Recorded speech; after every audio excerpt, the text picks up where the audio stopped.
আসসালামু আলাইকুম গাইস, আশা করি আপনারা সবাই ভালো আছেন। আলহামদুলিল্লাহ, আপনাদের দয়ায় আমিও ভালো আছি। তাহলে চলেন প্রতিদিনের মতো আজকে আমরা আরবি ক্লাসটি শুরু করি এবং আরবিতে কথা বলতে শিখি। বস, আমার বাড়িতে সমস্যা। মুদির আনা বেত মুশকিলা। Boss, there is a problem at my house. মুদির অর্থ হলো বস, আনা বেত অর্থ হলো আমার বাড়িতে, মুশকিলা অর্থ হলো সমস্যা। আমি আজকে বাড়িতে কথা বলেছিলাম।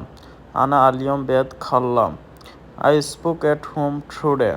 আনা আলিয়ম অর্থ হলো আমি আজ, বেত খাল্লাম অর্থ হলো বাড়িতে কথা বলেছিলাম, মানে আমি আজকে বাড়িতে কথা বলেছিলাম। তোমার বাড়িতে সমস্যা আছে। ইনতা বেত ফি মুশকিলা। There is a problem at your house. ইনতা বেত অর্থ হলো তোমার বাড়িতে, ফি মুশকিলা অর্থ হলো সমস্যা আছে। তোমার বাড়িতে কি সমস্যা? এস মুশকিলা ইনতা বেত। What's wrong with your house. এস মুশকিলা অর্থ হলো কী সমস্যা। ইনতা বেত অর্থ হলো তোমার বাড়িতে, মানে তোমার বাড়িতে কি সমস্যা। আমার বাবা এখন অসুস্থ। আনা বাবা থাবান আলহেন। মাই ফাদার ইজ সিক নাও।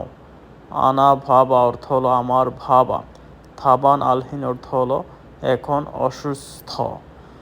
মাই আমার এখন দেশে যাইতে হবে। আনা আবগা রুহ বিলাত। I have to go home now.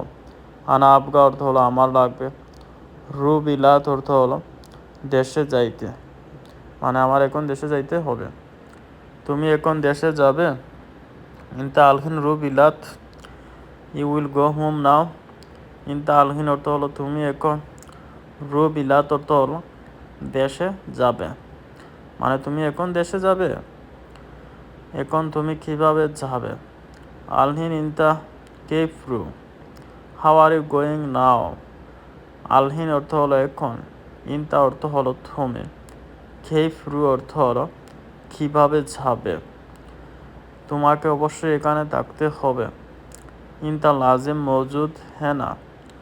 ইনতা লাজিম অর্থ হলো তোমাকে অবশ্যই, মজুদ হ্যাঁ না অর্থ থাকতে হবে। You must be here to stay. এখানে কে কাজ করবে। হেনা মিন সাউই সগল। Who will work here. হেনা মিন অর্থ হলো এখানে কে। সাউই সুগল অর্থ হলো কাজ করবে।